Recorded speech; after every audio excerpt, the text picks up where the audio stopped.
he could have just said to me, hey, I'm thinking about screwing this girl in my office if you don't give me attention. I probably would have perked up and been like, okay, now I'm listening. I know there's going to be someone listening who's going to be saying, you're making excuses for your husband, blaming yourself, you're taking the blame and just giving him an easy out. We always play a part. I think a lot of times people are afraid to look in the mirror and take blame or take ownership. It's easier to point fingers. We both had affairs, right? Like I had an affair with my company. He had an affair with another person. Completely different, obviously. And I know a lot of people are like, oh my God, what is this girl thinking, right? Hey friend, welcome back to the No Have Cakes podcast. My name is Jim Spelko and I will be your host for this show. So on today's episode, what we're going to talk about is relationships. I've got an amazing guest for you who's going to reveal literally every detail about dealing with a traumatic situation in which she was cheated on in her marriage. And I know that sounds like a gossipy headline, but it's a real thing a lot of people struggle with, trying to figure out, hey, how to process that yourself, how to process that in your relationship. What do you do? What's your next step? And it's a topic not a lot of people really take head on because it's uncomfortable. You don't want to be labeled by society as this or that. And unfortunately, there's not enough people having that conversation, right? So what happens is you yourself wind up in a situation like that. And it could be you're cheated on with another person, could be someone who is cheating on you with a vice, whether it's alcohol or gambling or work, right? You're in a situation in your relationship where things are not going super well. There's not a deep relational or intimate connection there with your partner, and you don't know what to do. Right? And no one really talks about this. So if that's you, if you're feeling a disconnection with your partner or it's something you've struggled with in the past, I want you to hang out with me and our guest, Jenny Townsend. We're going to talk about exactly that topic today. We're going to talk about how to walk through that, how to process those emotions, how to overcome them, and how to really find that grace and space for yourself primarily, and then for your relationship. And really what's the next step you should do, how you should walk through that in a way that empowers you. It doesn't make you a victim. It doesn't make you pass around blame. It makes you more yourself, right? And that's what we really want to be at the end of the day. We want to be who we were designed to be. We don't want to carry this blame and these labels around. So again, if that's something you've ever struggled with, I want you to stay tuned for this episode. It is a great one. I want you to stay tuned. Let's do that right now.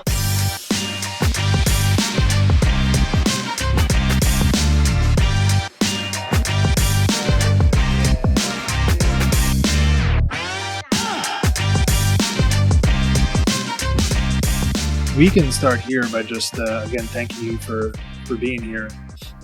Just as a follow-up, I was just on your podcast, which was an awesome experience.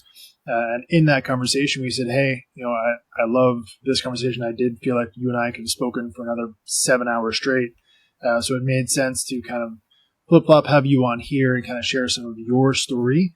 So I think I'd love to kind of start there. If you could just take us through a little bit about kind of your backstory and what your version of No Have Cakes means when it comes to kind of showing up in your life and realizing that, hey, this version of my life I'm living is not necessarily the version I want to continue to live.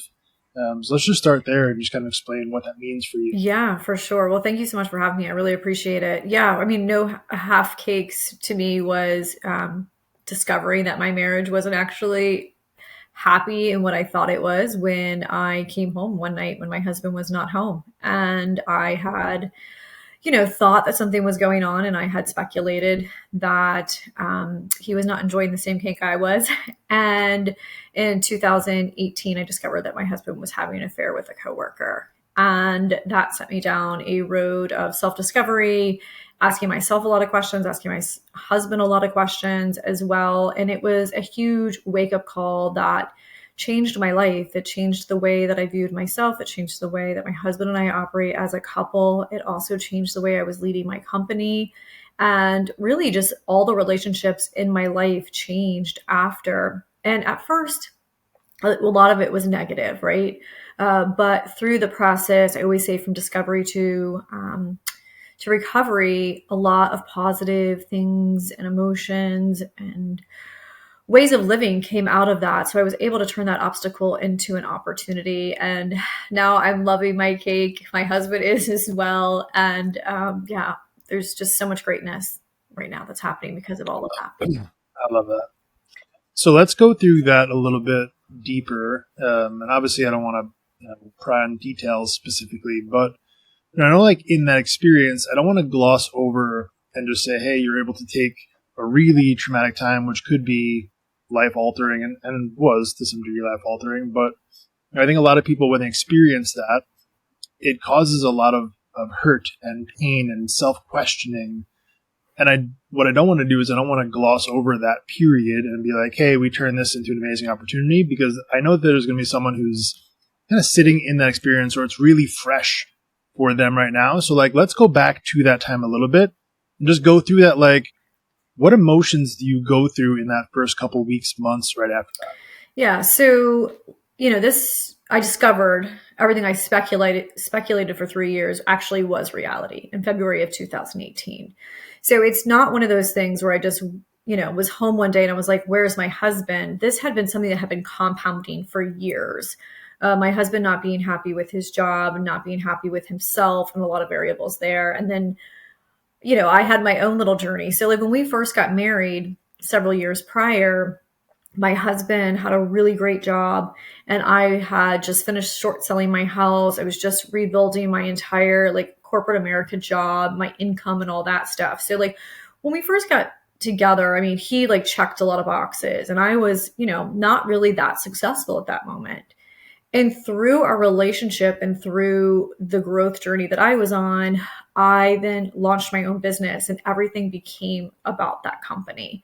It became my life, my love, my passion. I was so fulfilled by following my dream and launching my own company that was enough for me. I didn't need companionship at home. I didn't need a husband. I didn't care about spending quality time. So there was a lot of variables that shifted in our marriage, and we drifted apart where we became roommates. And I didn't realize what was going to happen at that moment. I don't necessarily know if I really cared as well. I was so self-absorbed in my own success and fulfilling the dreams that I had had. So I just want to throw that out there, that I took a lot of ownership in the recovery process, which I believe at first a lot of people want to point fingers and become angry, and then they want to lash out and they want to go down a different road that I went down. So the reason I say that is every situation is completely different. So I had been speculating this for years. My husband and I had been arguing about it for years. I had been told that I was crazy. I was told, oh, if you keep accusing me of cheating on you, I'm going to cheat on you. And I'm sure if you're listening and you've just recently gone through this, you know all the things that they say to you to make it seem like it's not real. And in fact, it was very much real. So I had been speculating it. And the December prior to that, a mentor of mine had met with me, and he said, the sink is shipping. Your marriage is failing. Your business is failing. Pretty much you're going to be left with nothing. And he encouraged me to take a month off of work. And I did in December. He said, it's a 2-week month. If anything happens during those 2 weeks, you'll be able to recover it. Everyone is very forgiving in the holiday season. And that's really when everything became really, really clear. I started seeing that my husband was never home.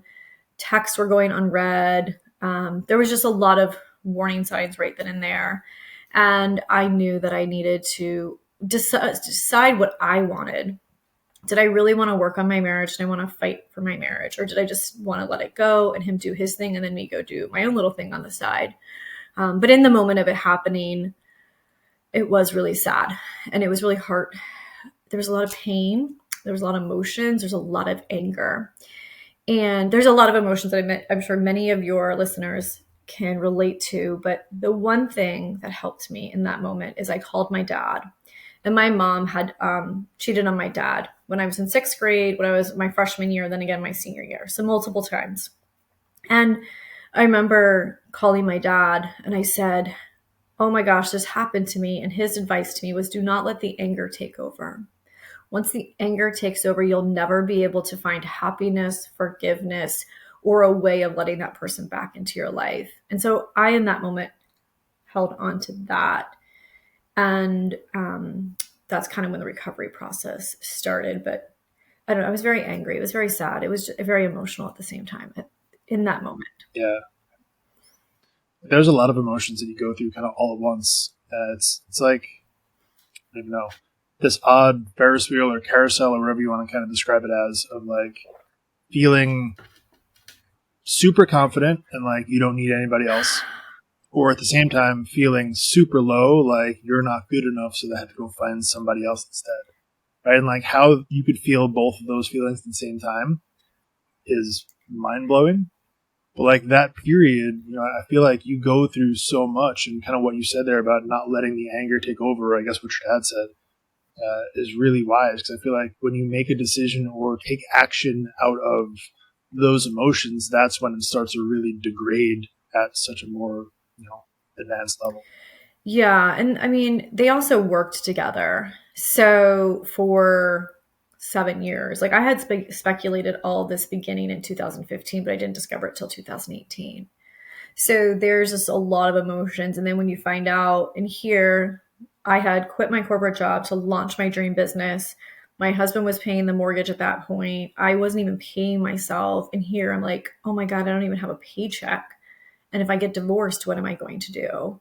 So there's all those questions. And then it's like, oh my gosh, if I want to save my marriage, do I have to sell my company? Like, oh my God, my love, my passion, all those things to have the marriage.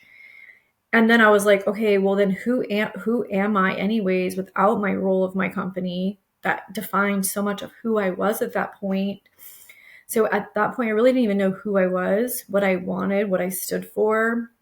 And I had always been a very, very confident person. My parents raised us to be believers in ourselves first and foremost. Like if I wanted to be the president of the United States, I would be that. If I wanted to be a CEO, I would be that. And I never questioned myself until I was in my mid 30s when I thought I had everything, when I actually had nothing. Well, it was what I thought I had nothing. So there's a lot of questions that go through your mind, and you don't really know what you want because, you've just totally lost faith in the one person that you had so much faith in, and yourself as well. Yeah. I want to go back a little bit to kind of what you mentioned there about the relationship between your parents. For that to happen twice, to me, I'm assuming here, but that means that your parents then got over it the first time, figured out a way, and then it happened a second time. And did they stay together after that? Yeah. How did the dynamics of that work out? So no. So my parents married. My mom was 18 and my dad was like 22 or 23, I think, when they first got married. And they started their businesses and they were very, very successful, had 3 children. And my dad, kind of similar to me, is we don't really need and care for much. Like literally, we just want to engage with people. We want to work. We just enjoy the simple things in life. We don't really need a lot. And I didn't really need a lot of affection. I didn't need someone telling me they loved me. I mean, I just grew up with a very different home than my husband did at that point, too. So, like with our home, love was food on the table, roof over your head, and you get to go to school and get a good education. My husband's affection and love with his family is I'm going to read you a bedtime story. I'm going to hug you. I'm going to tell you I'm really proud of you. I love you.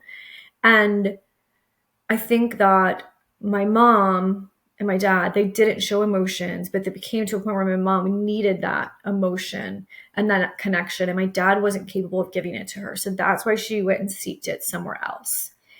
And then she came back our freshman year because the divorce was impacting my younger siblings and they were really struggling with it. So my mom came back for her family. And then my father could never forgive her for the first time. And even though he wanted her to be part of our family and he wanted his family back, he could not get over the fact that she betrayed him, betrayed our family.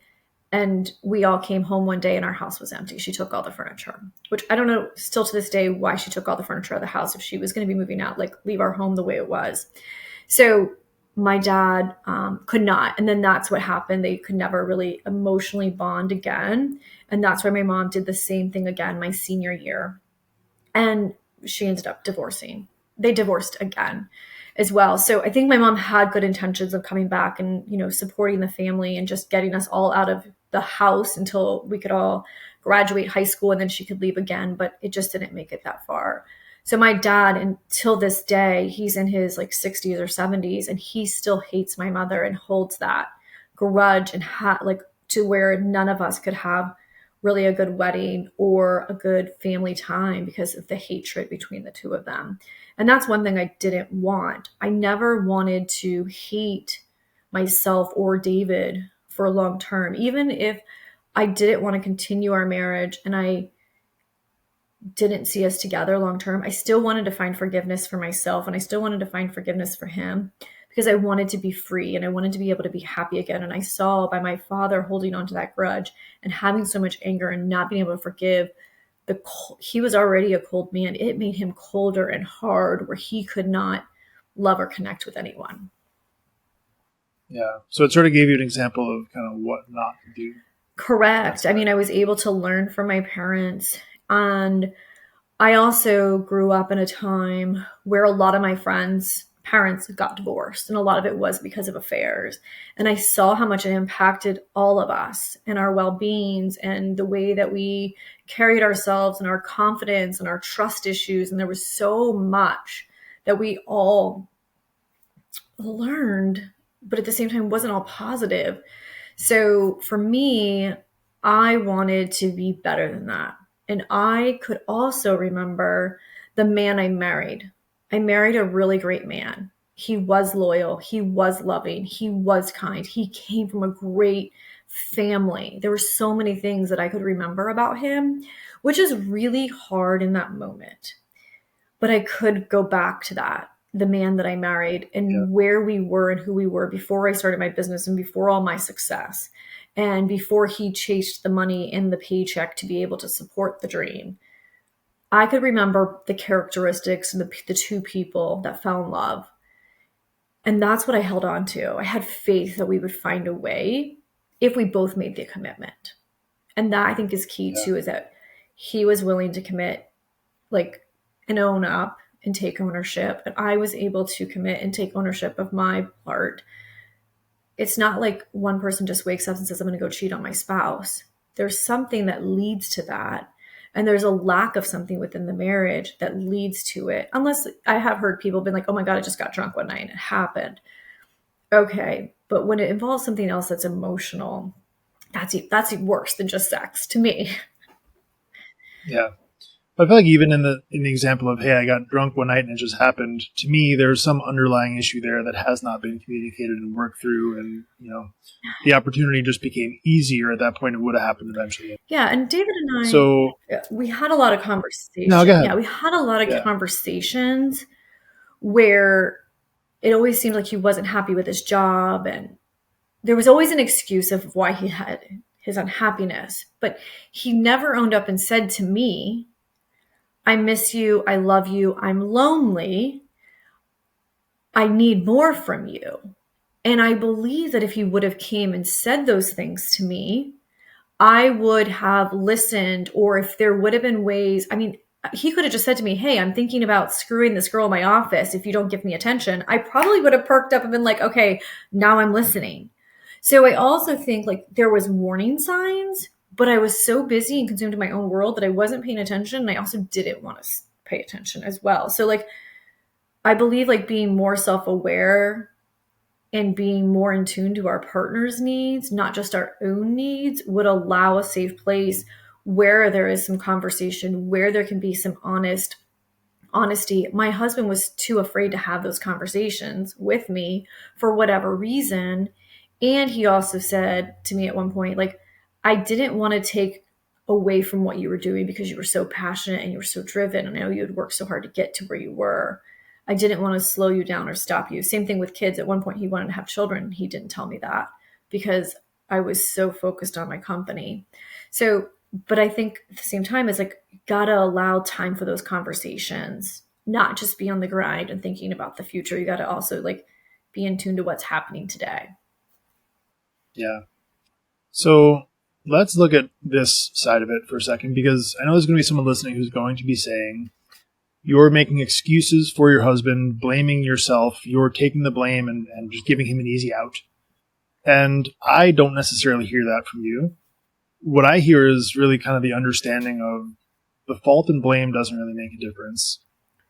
What I'm hearing is, hey, we all screw up at some level, and it's not necessarily your role to decide which sin is worse.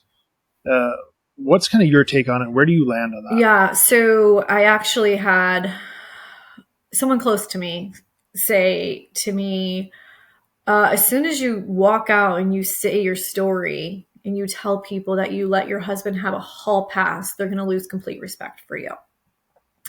And I was like, oh my God, that's awful. And then I had another person come up to me and say, I judged you so hard. And she's like, I just thought you were so weak. Like, how could you ever? You're like so strong. You're so beautiful. You're so successful. All these things. Like, how could you do that? And how could you let him get away with it?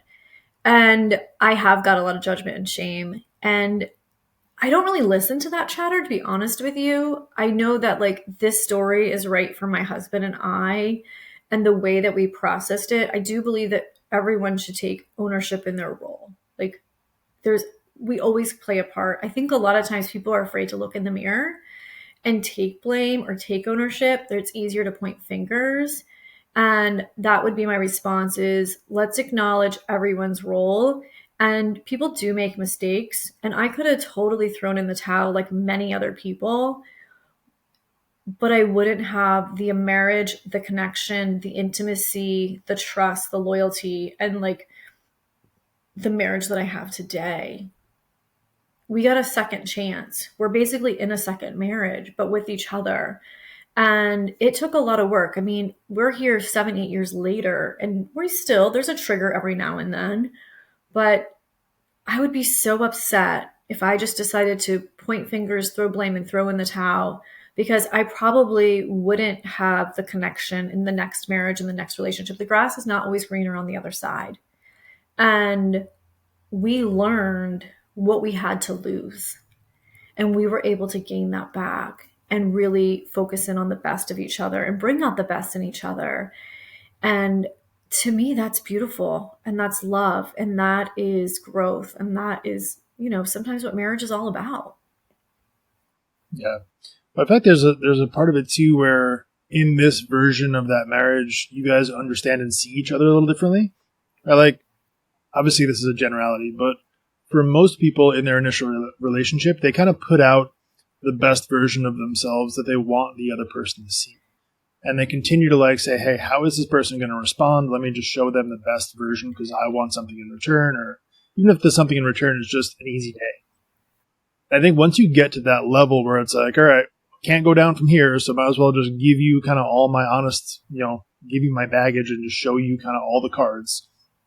I tend to think in that next version, if you decide to do the ugly work, and yeah, there's going to be years of awkward conversations and difficult stuff, but you tend to really connect on a deeper level after that because there is no mask anymore. You kind of understand all of the ugly stuff behind it. And I think that really is more of a beautiful relationship because there is some level of deeper connection. Right? You've gone through something together and you it's a difficult thing to phrase, right? Because it's on one hand you say, hey, you gave him a hall pass. Not really. You understood, hey, in that moment, was it the brightest idea? No. I'm sure you've done some stupid stuff in your relationship over the course of that entire marriage. Is it the same? Probably not. How do you quantify it? Who knows? It's very arbitrary. So were there things that you've done that made him upset? Probably. Your dedication to work made him feel alone and abandoned? Probably. Did he do a different version of that just involved physical human instead of an occupation? Yes. So they're all the same but different. And I think, much to what you said, does it work for your relationship? Yes. And I think, what I'm hearing you say and what I'd like for people listening to this to hear is it's about kind of just that dedication to the relationship, right? You made a covenant bond to each other, and to honor that in good times and in bad really means, hey, sometimes there's going to be some pretty crappy days. And it's not like you could just skate out when it gets uncomfortable. That's when you got to lean in because the fruit on the other side of that is way more worth it. And I think that, again, it's a really delicate spot because you don't want to dishonor yourself. You don't want to make yourself less than and just continue to chop yourself down to fit someone else's definition of you, right? Because there's some level of narcissistic behavior in that, where a whole other topic we can get into. But like, does that part make sense? Yeah, it totally makes sense. And when you were talking about like my company, so when we talk about the affair, we both had affairs, right? Like I had an affair with my company. He had an affair with another person. Completely different, obviously. And I know a lot of people are like, "Oh my God, what is this girl thinking?" Right? Um, both of us were absent from the marriage because we were being fulfilled by something else other than each other. And Right. there's individuals that deal with alcoholism. That is someone having an affair. I mean, they're having an affair with alcohol. They're choosing alcohol over their spouse or their family. So when I think about all the different ways of people exiting that relationship, it's not just with another person being cheated on. There's so many other factors as well. Um, and it's very challenging because every situation is different. Our situation is even more different because we don't have children involved. So when we got to this point in February of 2018, when I was like, okay, I'm done, before I had conversations with the people that had been in my situation, we just split our assets, we sold our house, and we said, okay, we're done. We came back together because of our connection and our desire and our faith in each other and our marriage. There was nothing linking us together. We had split our ways, our assets, and we were both free to walk away, and we didn't. And that's what I really would encourage people to do, is like really just think about the person, not all of the things that are bonding you together or breaking you and things like that. And I would also encourage anyone that's listening that's going through the same situation is to talk to people that have been in your shoes, that have been in my shoes. Talk to people that have the experience, whether they're on the cheating side or the other side. Do not talk to anyone that has not been through this. They don't know what you have to lose. They don't know how you're feeling or even how to guide you. I had so many people. Now, it's not like I took any of this on social or anything, but I had some intimate conversations with some friends and people. And there's no way I'd ever forgive. There's no way I would ever stay. No way I'd ever give them another chance. Two of those women ended up in my shoes years later and came back to me. And they're like, oh my gosh, I'm sorry that I told you those things. I'm now in the thick of it. And I can't think about leaving my husband, or I can't think about leaving my wife. I want to know how I make this work. And so surround your people or talk to people that have been in your shoes as well. That would be something else I would advise anyone to do. Just like if you were going to be taking a new job, you would go talk to someone that is thinking about moving jobs or has recently moved a job or like hires people and things like, you're going to go talk to someone who has experience in it. So that would be another thing that I would share with your listeners. Yeah. How did you start sharing the story? Because I imagine that was a bold and difficult decision to make. Kind of lean into it, to take public ownership of that. So at first, I didn't tell anyone. I didn't even tell my family for probably the first 2 months.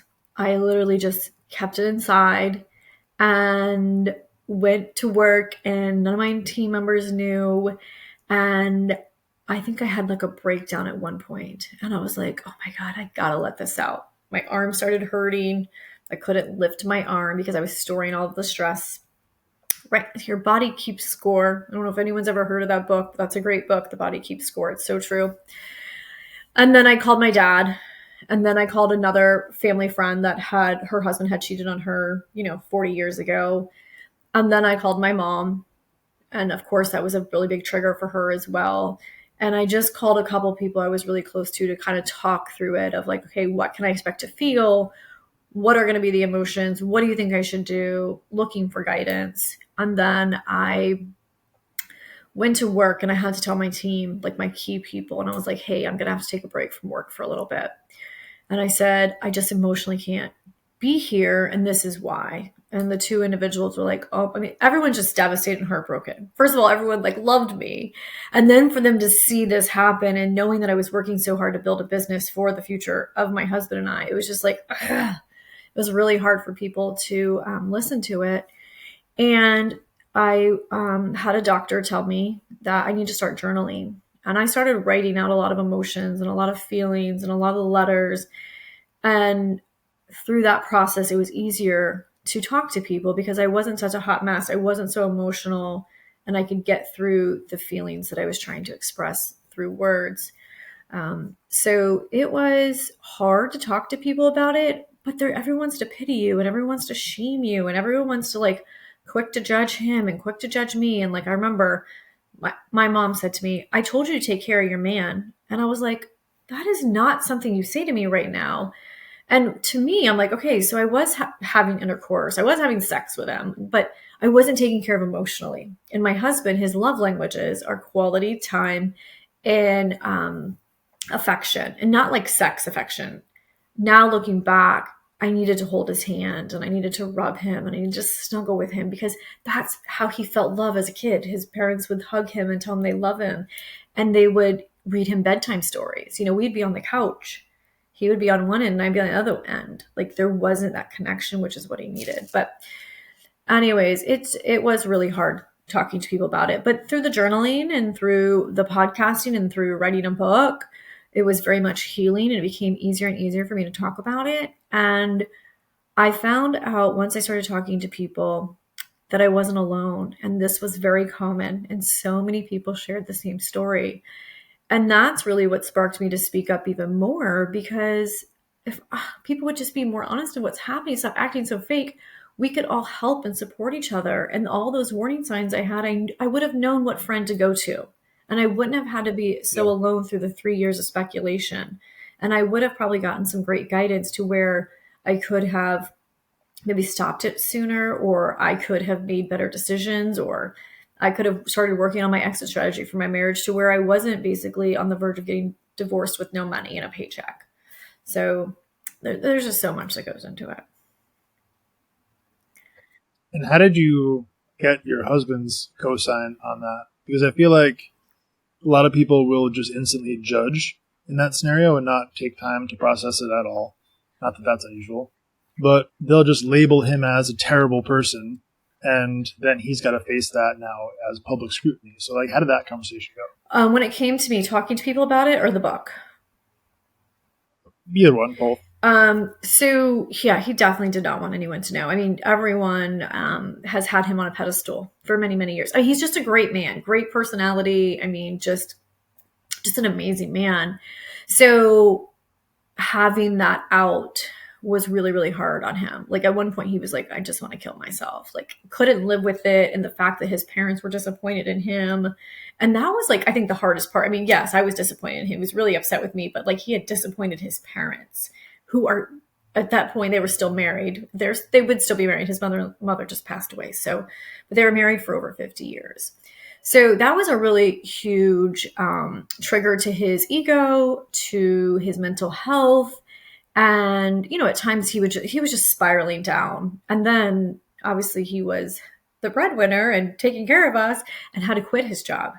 So he had to quit his job, and then I had to add myself to payroll, and then I had to start paying the bills while he was looking for another job, when our insurance and everything was through his job. So you can imagine how angry I was at that point and how much resentment. I was just like, wait a minute, you cheated on me. Now you get to quit your job and I have to pay for you to live.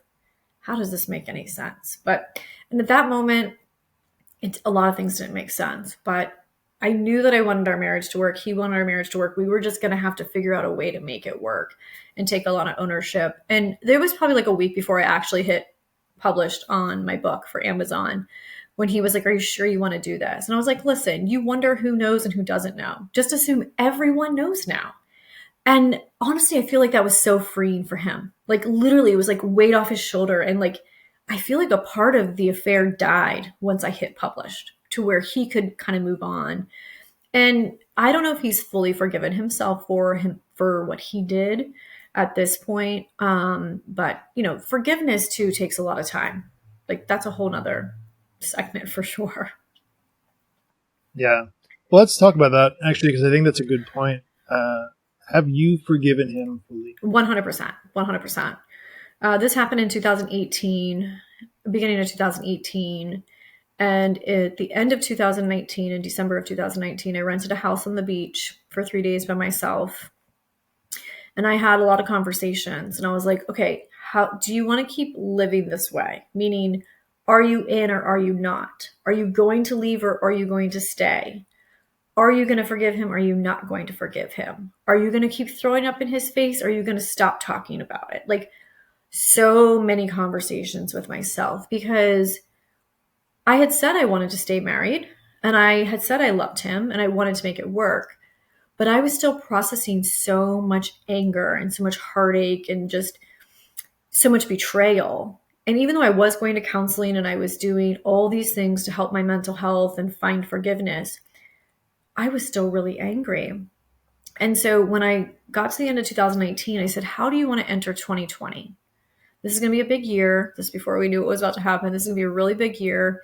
How do you want to enter it? And I said, I want to enter it with love and freedom, compassion, and married to David. And on the beach, I left all that negativity. I left the past there and I came home and said, I do want to forgive you. And he says, okay, what does that mean? And I said, I'm going to forgive you. And I remember him saying, um, actions speak louder than words. And that was him saying, okay, I need you to prove that to me, which is probably making some people go bonkers on your podcast now. But he was saying to me is, you can't keep throwing it in my face every single time you are triggered. You can't throw glasses at me. You can't keep talking down to me and you can't keep bringing it up. Like if you're really going to forgive someone, you really have to put it to bed. And that is really hard to do. But I will say that because of that conversation that we had and the growth that came in that following year, I was able to fully forgive. I will never forget. I will never forget. And I will still be triggered probably 20, 30 years down the road. But I do know that I want to focus on the marriage that we currently have today and the present husband that I have and who he is today. I can't keep going back to the past. And that's what we had to always remind each other of. Okay, let's focus on today. I love you. We are here together. We have a great marriage. A couple of days, a song would come on, and her name, unfortunately, is the same name as my sister. So I can't always say my sister's name because it's a trigger. And my main assistant's name at my company is the same name. So it's very much trigger, trigger, trigger. But I've learned to be able to say my sister's name now because at the end of the day, it's about my sister. It's not about that other woman. And that's where I have to put my mind frame. So there's a lot of mindset shifts, like reprogramming the mind, reprogramming your thoughts, your emotions, and speaking love. And when you are having a trigger or an issue, or you have this anxiety, which I had never had anxiety prior to this, taking deep breaths, processing that emotion, coming up with something positive. What are you thankful for? Who are you today? It's a lot of work, but I do believe that it is worth it. And, I have less and less triggers every single year, and I love my husband more and more every year. And there was a lot of positive that came out of it, especially with the company and all that stuff. But finding forgiveness is very, very hard. First and foremost, you have to forgive yourself. So I had to forgive myself. And that took about 6 to 8 months where I was like, I'm not the one to blame. It's not my fault. Yes, I did this. I could have done this. I didn't pay attention to the warning signs. I had to stop being mad at myself because I think I was more mad at myself than him at first.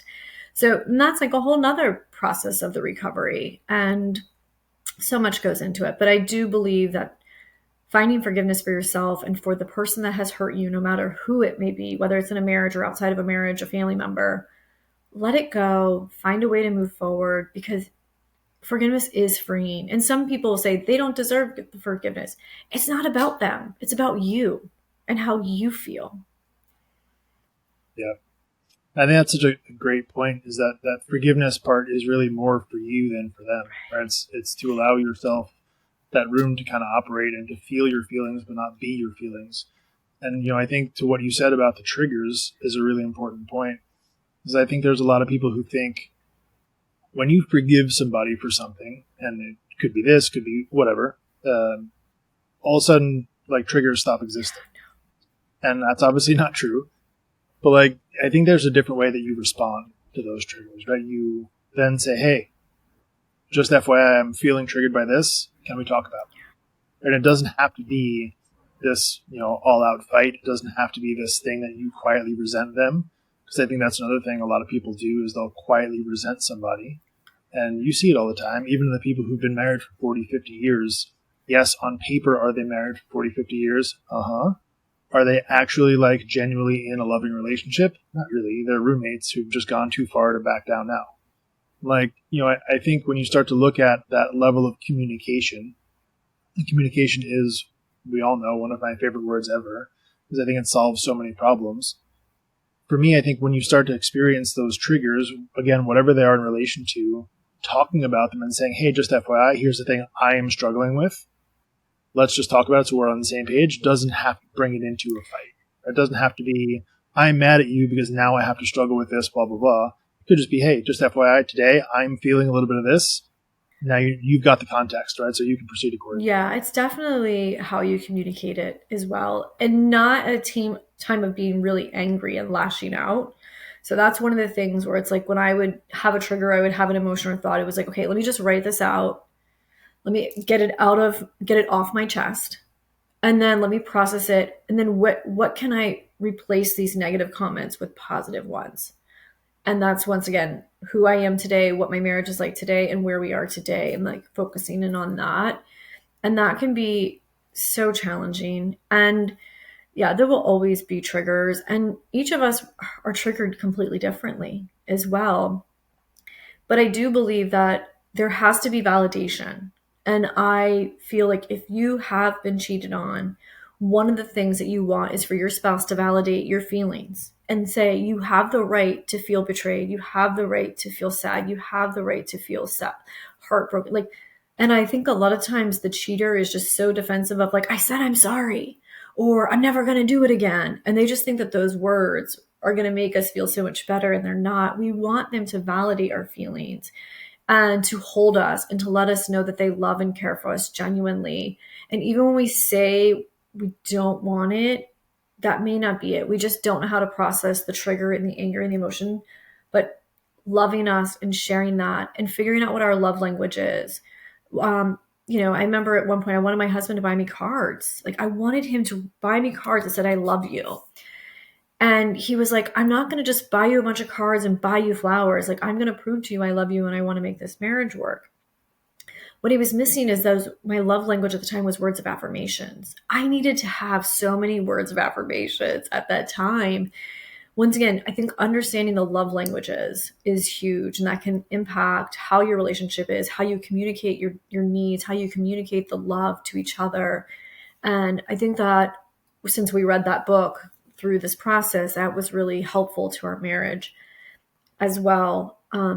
There is a lot of resentment. My husband did say, I resented you. I resented the fact that you got to quit your job, go follow your dream, launch your dream business, not make any money, and have no care about the bills. He resented that. And that was something he had to work through. So I think we all have our own things that we have to work through, but we also need to communicate our feelings and be really, really honest and not shy away, because your voice matters. Your spouse does care about you. Your spouse does want to know how they can support you, love you, and make this the best marriage. None of us signed up to get married and divorced. None of us signed up to get married and then have someone cheat on us and break our heart. Like, I mean, maybe people make marriages happen because it's a business deal and things like that. But genuinely, we're marrying at that point our best friend, someone who we see ourselves being married to for a very long time. And if you want that to happen, number one, I feel like you have to be very self-aware. You have to acknowledge your role. You have to accept your partner for who they are. And you have to allow for really honest conversations and things that you may not want to hear, but you need to. I agree. I think just to go back to kind of something you said earlier too about, the other person saying I'm sorry and expecting that to be enough. Is this wild assumption that in that moment that other person is not also in a really terrible spot dealing with a bunch of things that they don't even know themselves, right? Like, it's super hard to think about in the moment because all you're thinking is, I'm in a lot of pain. I want you to help me feel better. And you're not, and partially rightly so, you're not thinking that other person is in a whole world of pain themselves. First of all, logically thinking, and I know logic is not really an equation at this point in it, but like, they weren't in a good spot to do the thing they did in the first place, right? If they were, they wouldn't have done it. So, A, they're not starting in a great spot. Now that they're seeing the repercussions of that action, they are doubly not in a good spot. So you're expecting your other person, your partner, your friend, whoever it is in that scenario, to then help you feel better when they can't even help themselves. Right? And I think like that's when it takes going to a friend, a counselor, a therapist, another person to help kind of process those things out rather than just butting heads with each other, because that's going to go nowhere fast, right? You got to get to a point where you can feel loved, appreciated, seen, and heard, and the other person too, before you can start to move forward together. Because if you just take hurt versus hurt, no one's going to be healed. And I think that's a thing that not a lot of people really stop to think about in that moment. Yes. You're both dealing with so many emotions, and you're both angry with yourself and you're angry with the other spouse. And it's just, there's just so much. So we actually separated for 6 months. And that was also very hard because it's like, you don't know if you should trust this person. What do they do when you're not there? And like, they're supposed to be heartbroken, but now they're like feeling lonely, even more lonely than they were. And then are they reaching out to that other person because now you're not present? And now they're like, they're completely confused. And so like, even the separation that's a whole nother emotional, excuse my French, crap shoot, right? Yeah. There's just so much. But during that time, there was a lot of focus on ourselves. And I feel like because I took that time and I slowed down and we didn't rushing decisions to rush to divorce, like we sold our house, but we separated before our house sold, where I would live there for a little while, and then he would live there, and then we'd go live other places. But during that time, we had time to be alone and to live in our house alone and to imagine what it would be like alone without that person. And then we were able to discover who we are, what we wanted, and then what the future would hold with or without that person. And I know so many people that just rush to say, we're getting divorced, sell the house, sell it, divide the assets, and here's the attorney. I would be so angry with myself right now if I would have rushed any decisions. So I would encourage anyone that's going through this to slow down, give yourself some grace, give your spouse some grace, and kind of rediscover who you are as an individual, who you are as a couple, and what you want that future to look like. And that can be really, really hard, especially when you're so angry and you're thinking there's no way you're going to forgive this person. There's no way that you're going to ever allow them back in. All of the negativity and all those negative thoughts are going to run through your mind. But there is time for you to put that aside and think about, what if you were to make this work? What if you get another chance at your marriage? What if you could make changes on your own and then make changes to make it work? Because now it's all out in the open. I really truly believe that you can come back and have an amazing marriage, and that second marriage to each other is going to be better than the first. I agree. And I think, to the point you made before, is that in that phase, don't go seeking advice from people who don't have experience there. Like, go talk to people who've been down that, who've been through that experience on either side of it, to kind of understand and give you context for how they processed it. So I think there's a lot of people who then turn to their circle of friends who will try and, support them, quote unquote, by trying to bolster their confidence to go do what's best for them in that moment. And then it winds up being the worst possible thing you could ever do. So I think, taking the time to really seek counsel, and to your credit, much what you're doing here and sharing that story and giving people kind of that permission to share their own, right? To say, hey, if you've been through this, you don't need to feel shamed. You don't need to like hide your face. It's a thing. It happened. Cool. Let's process it and use something good from it. And much to how this conversation started, right? Taking something that was quote unquote awful and using it now for an opportunity to do good for other people. 100%. And don't rush into anything. Don't rush back into the marriage. Don't rush into anything with anyone else, because most likely if you haven't processed and recovered and discovered who you really are and your qualities and what your faults are and what you do really well, you're going to be taking the same person and the same baggage and these same bad habits and all this to the next relationship. And that's usually what ends up happening, is that there's not a lot of time for self-discovery and change and awareness. And what ends up happening is that people rush into another relationship and they end up getting married. And then they end up divorced again because they had the same marriage, because they're the same person. And I've talked to a lot of people that have, got divorced because of the same situation and then got into another marriage. And they're like, I'm dealing with the same bullshit I was dealing with in my last marriage. And they're like, I wish I would have done the work or not rushed the decision and gave my first marriage another shot. And I think there's a lot of volume. And I think that if we could lean into that and really go back to the vows, more people would be committed to working on their current marriage and versus throwing in the towel. And I think that the marriage, it's about the pictures and it's about the linens and the guest list and the flowers and the decor and like going through marriage counseling before you get married and having these non-negotiables and having these conversations of, okay, if we are, financially struggling, this is going to be the plan. Or if we have a child, this will be the plan, or second, third, like having these non-negotiables and having these hard conversations while you still love and care for each other. So when you get in that situation, hey, this is what we discussed. And I think just that would lead to a better marriage. Yeah, I agree 100%. Well, I want to thank you for being here and sharing all of that. It's been a true pleasure again. And I did mention earlier I was on your podcast. Let's plug that. Not specifically my episode, but your podcast in and of itself. Where do people find you? Yeah, so I'm available on Instagram as well. My website will lead you to my podcast and everything. So it's Jenny All Day Townsend with one L. And my podcast is called The Stroke It Guide, which is streaming on all platforms. It's all about personal and professional development, pretty much on relationships and living your best life. And that's what I'm doing. And I want to encourage everyone to turn every obstacle into an opportunity because there's so much greatness that can come out of it. Good. Well, again, tremendous thank you. An honor again, and I appreciate you.